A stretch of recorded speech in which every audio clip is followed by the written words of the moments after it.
So hello guys. तो आज जिस बारे में हम बात करने वाले हैं वो ये है कि क्या बेंच प्रेस आर्म रेसलिंग में आपको बेनिफिट करेगी।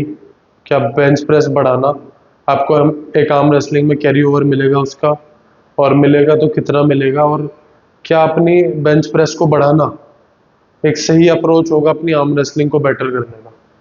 तो इस बारे में आज हम डिस्कस करेंगे थोड़ा डिटेल में।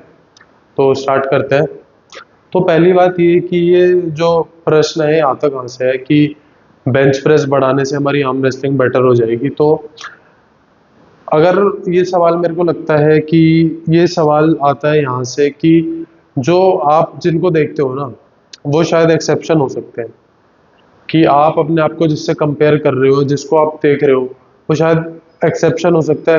एक्सेप्शन इस सेंस में कि शायद वो जिस एथलीट को आप देख रहे हो वो शायद उसके जेनेटिक्स बहुत सुपीरियर हो सकते हैं आपसे। ठीक है, शायद वो एनहेंस्ड हो सकता है।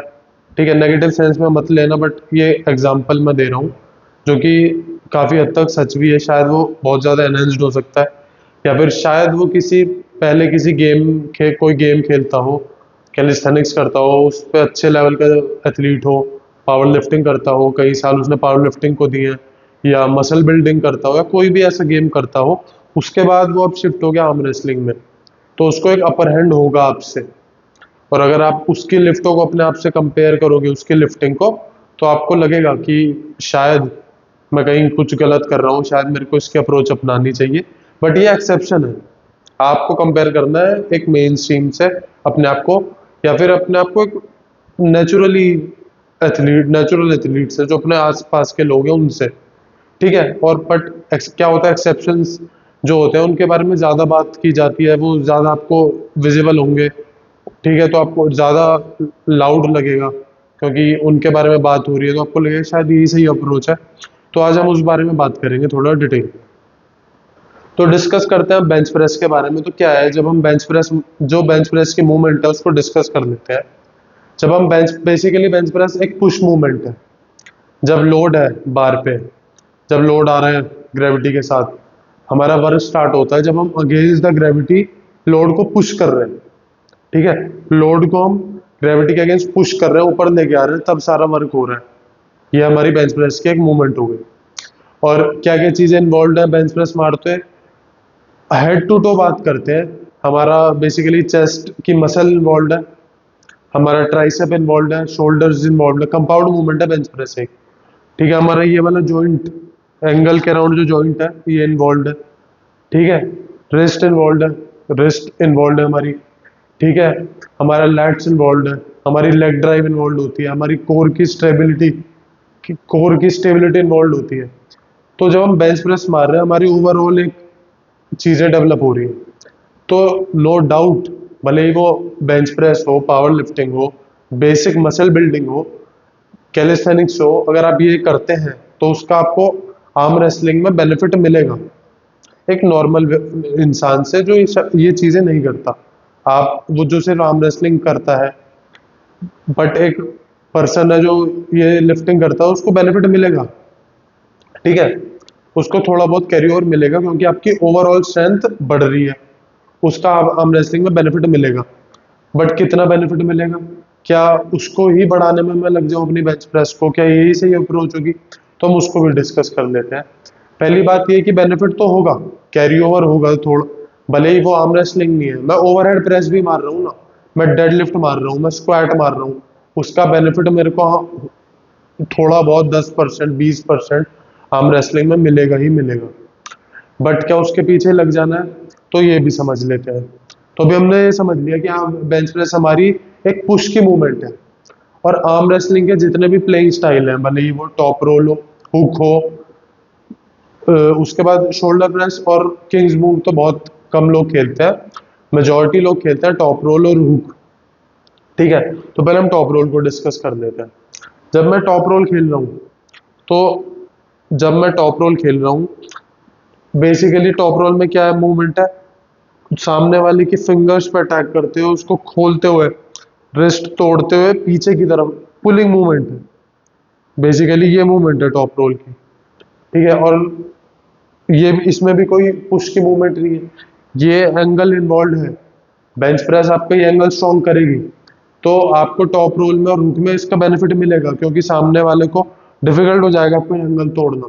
अगर आपका ये इन्वॉल्व है, उसको सामने वाले ओपोनेंट को आपका हाथ खोलने में थोड़ी डिफिकल्टी होगी।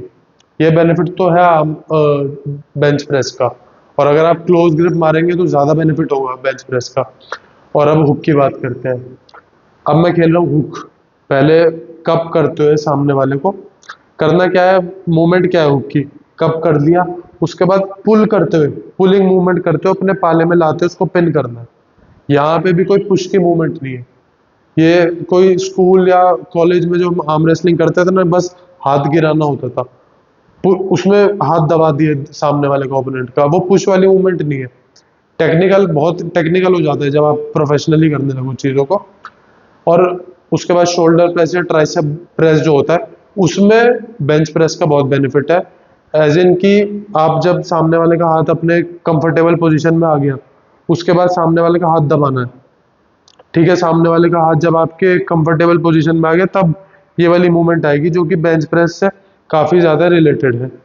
और किंग्स मूव तो बहुत ही रेयरली लोग खेलते हैं, ज़्यादातर लोग तो फंस जाते हैं किंग्स मूव में। बहुत कम लोगों का प्लेइंग स्टाइल होता है, बट उसमें भी इतनी ज़्यादा कोई पुश की मूवमेंट है नहीं। बट और शोल्डर प्रेस भी जो लोग खेलते हैं, ये शोल्डर प्रेस या ट्राइसेप प्रेस और किंग्स मूव दोनों ही बहुत ज़्यादा इंजरी के चांसेस इसमें बहुत ज़्यादा होते हैं। तो बहुत कम लोग इनको खेलते हैं, अवॉइड ही करना चाहिए, बहुत ज़्यादा डेंजरस प्लेइंग स्टाइल है ये दोनों। और अगर आप इनमें भी देखें, अब बात आ जाती है सारी कि ठीक है, कितना पुश मूवमेंट है, कितनी पुल मूवमेंट है, ये समझ आ गई। बट क्या बेंच प्रेस बढ़ने से आपकी आर्म रेसलिंग की स्ट्रेंथ बढ़ेगी? तो भाई बात सीधी सादी ये है कि बात सारी आ जाती है कि मैं आर्म रेसलिंग की भी जो ट्रेनिंग कर रहा हूँ, मैं अगर टॉप रोलर हूँ, मैं बैक प्रेशर ट्रेन कर रहा हूँ, साइड प्रेशर ट्रेन कर रहा हूँ, उसके बाद बात आती है कि आप उसको टेबल पे कितना ट्रांसलेट कर पा रहे हो। बेसिकली 100% तो वो भी ट्रांसलेट नहीं हो पाता, आपकी लिफ्टिंग जो है आर्म रेसलिंग की, वो भी 100% ट्रांसलेट नहीं हो पाती आपके गेम में, जब तक आप पंजे नहीं लड़ाओगे, जितना प्रैक्टिस नहीं करोगे, टेबल प्रैक्टिस नहीं करोगे, वो ट्रांसलेट नहीं होगी। तो जो जब आर्म रेसलिंग की ट्रेनिंग 100% ट्रांसलेट नहीं हो रही, तो बेंच प्रेस कैसे आप उसको ट्रांसलेट कर पाओगे 100%? वो तो उससे भी कम ट्रांसलेट होगी, और जिसकी मूवमेंट ही सारी डिफरेंट है। बेसिक स्ट्रेंथ बढ़ेगी नो डाउट, भले ही वो आप कुछ और भी करते हो तो भी बढ़ेगी। आप ओवरहेड प्रेस मारने शुरू कर दो, आपकी स्ट्रेंथ बढ़ेगी। बट क्या वो अप्रोच होगी कि मैं अपनी ओवरहेड प्रेस को बढ़ाने लगूं तो मेरा टॉप रोल अच्छा हो जाएगा? तो इसका आंसर है नहीं, ये बिल्कुल गलत अप्रोच है। आपकी बेंच प्रेस 100 से 150 किलो हो जाएगी, इसका मतलब ये नहीं हो जाएगा कि आप इंडिया के नंबर 1 अपने वेट कैटेगरी के आर्म रेसलर बन जाओगे। अगर ऐसा है तो आप अपने नेशनल या स्टेट लेवल के जो आर्म रेसलर हैं, लाइट वेट से लेके ओपन वेट तक, उनकी बेंच प्रेस की नंबर देख लेना, ठीक है? और गोल्ड मेडल, सिल्वर मेडलिस्ट हर एक के नंबर देख लेना, उसके बाद आप कंपेयर कर लेना। अगर ऐसा ही होता, तो अगर ऐसा होता तो एक जो पावर लिफ्टर है कोई, ये पावर लिफ्टिंग इंडिया के मैंने स्टैटिस्टिक्स लिख दिए निकाल के कि एक 60 किलो का 59 केजीज का जो पावर लिफ्टर है, उसकी बेंच प्रेस ही 150 किलो है, जो 60 किलो का पावर लिफ्टर है। और एक्यूड में वो 192.5 केजी उसकी बेंच प्रेस है। तो अगर ऐसा होता, जो 192.5 केजी बेंच प्रेस मार रहा है, तो यार उसको तो कोई डिफिकल्टी नहीं होगी, वो तो कल उठ के आर्म रेसलिंग में आ जाएगा और वो नंबर 1 प्लेयर बन जाएगा, इतना ईजी होता। बट ऐसा होता नहीं है। उस गेम में आपको, जब तक आप उस गेम को नहीं करोगे, जब तक आप आर्म रेसलिंग नहीं करोगे, तो आप अच्छे आर्म रेसलर नहीं बन पाओगे। आप इस दौड़ में लग जाओ कि अब मेरी बेंच प्रेस 150 है, मुझे 200 पहुंचानी है, तो शायद मैं एक चैंपियन बन जाऊंगा, तो ये बहुत गलत अप्रोच है। आपकी 150 किलो बेंच प्रेस है तो आप तगड़े हो, नो डाउट। आर्म रेसलिंग में भी बेनिफिट मिलेगा, आपके जॉइंट टेंडन्स बहुत ज़्यादा पक जाएंगे, मजबूत हो जाएंगे। बट उस रेस में मत भागने लग जाना कि अब 100 से 150 कर दूंगा, आर्म रेसलिंग को भूल जाऊंगा, उसके बाद आके मैं तो नंबर 1 आर्म रेसलर बना पड़ा हूँ। ठीक है, अगर ऐसा होता तो भाई 105 किलो का एक पावर लिफ्टर है उनकी बेंच है 200 किलो, ठीक है। इसके पीछे पता नहीं 15 साल की उनकी स्ट्रगल होगी, तब जाके उनकी बेंच प्रेस 200 किलो होगी।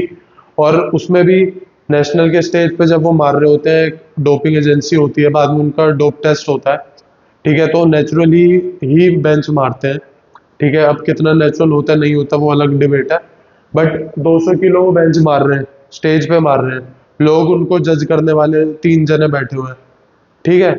उसके बाद ये रिकॉर्ड बनता है, आप उसको कम, ठीक है। और ऐसा होता तो ये 200 किलो बेंच मारने वाला, ये तो बहुत तगड़ा प्लेयर है, ये तो कल आर्म रेसलिंग में आके इंडिया का नंबर 1 एथलीट बन जाएगा।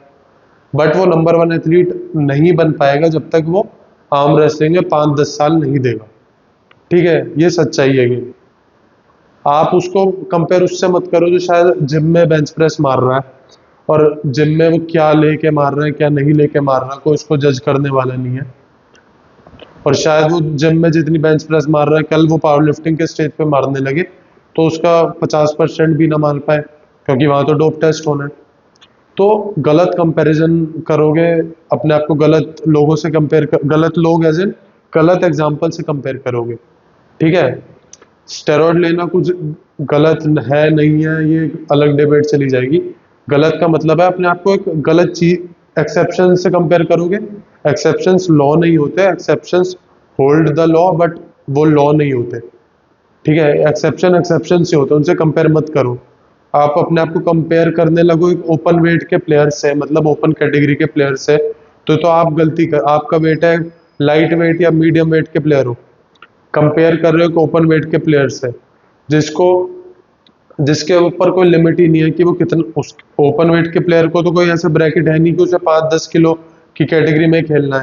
वो तो कितना मर्जी मसल मास बढ़ा सकता है, कितना हैवी वेट हो सकता है, और जब ज्यादा मसल मास बढ़ाएगा तो उसकी स्ट्रेंथ अपने आप बढ़ेगी।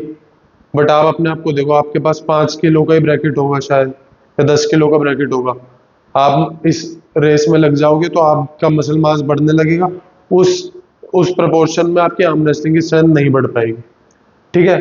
तो अगर आप, जो सही अप्रोच होगी आर्म रेसलिंग में तगड़े होने की, वो यही है, अपनी आर्म रेसलिंग की लिफ्टें जो आपके ऊपर वर्क करती हैं उन पे फोकस करो, उनको बढ़ाओ, और उसके बाद कोशिश करो कि उसको आप ट्रांसलेट कर पाओ एक टेबल पे। वो ट्रांसलेट होगी जितने ज़्यादा आप टेबल प्रैक्टिस करोगे। ये है एक सही अप्रोच, ठीक है। आप side by side bench press कर रहे हो, पावर लिफ्टिंग कर रहे हो, मतलब पावर लिफ्टिंग प्रॉपर स्पोर्ट्स नहीं कि आप पावर लिफ्टिंग की 3 लिफ्टें परफॉर्म करते हो, ठीक है, या कैलिस्थेनिक्स करते हो, उसका बेनिफिट आपको मिलेगा, 100% मिलेगा आपके गेम में। बट उसी पे फोकस करने लग जाओगे तो आप अपने गेम से थोड़ा दूर होते चले जाओगे, ठीक है। तो मिक्स्ड ओपिनियन वाली कोई बात है ही नहीं, कंपेयर उन लोगों से मत करना, हो आप रहते इंडिया में वो कंपेयर करो रशियन आर्म रेसलर से अपने आप को, या फिर उनसे साइबेरिया के प्लेयर से, तो ये बहुत ज़्यादा गलत अप्रोच हो जाएगी। कंपेयर करो अपने जो वेवलेंथ के प्लेयर हैं, ठीक है। तो सही तरीके से आप अपने आप को ट्रेन कर पाओगे, ठीक है, ज़्यादा गलत चीज़ों में इन्वॉल्व नहीं होगे, ये सही अप्रोच होगी, ठीक है। तो इस टॉपिक को मैंने जितना डिटेल में कोशिश करी डिस्कस करने की करी है। अगर इसके बाद अगर आपको लगता है कुछ कॉन्ट्ररी, अगर आपका ओपिनियन हो इससे, तो आप कमेंट में प्लीज़ लिख देना, और किसी टॉपिक पे अगर आपको वीडियो चाहिए तो प्लीज़ कमेंट कर देना, ठीक है। और लाइक शेयर सब्सक्राइब कर देना, ठीक है। बाकी ठीक है भाई, डन है।